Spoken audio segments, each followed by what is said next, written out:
ভাই খুবই গুরুত্বপূর্ণ কথা, আপনার হাতে সময় থাকলে অবশ্যই ওনার কথাগুলো শুনে যাবেন।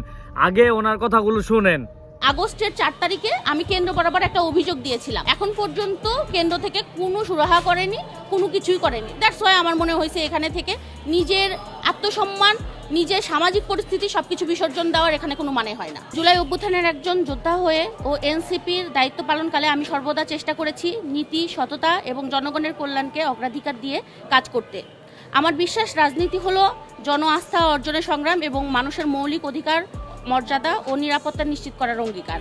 কিন্তু সাম্প্রতিক সময়ে যেসব ঘটনা ঘটেছে এবং যেভাবে সামাজিক পরিবেশ ও পরিস্থিতি তৈরি হয়েছে তা আমার ব্যক্তিগত আদর্শ ও নৈতিকতার সঙ্গে সাংঘর্ষিক হয়ে উঠেছে। আমাকে নিয়ে বিভিন্ন ধরনের সমালোচনা, মিথ্যা অভিযোগ, অপবাদ, বিভ্রান্তিমূলক প্রচারণা এবং নানামুখী কর্মকাণ্ডের কারণে আমি উপলব্ধি করেছি যে এ পদে আমার নীতিগত অবস্থান অটুট রাখা আর সম্ভব হচ্ছে না। সুতরাং এ পদ থেকে আমি পদত্যাগ করছি। আমি কাউকে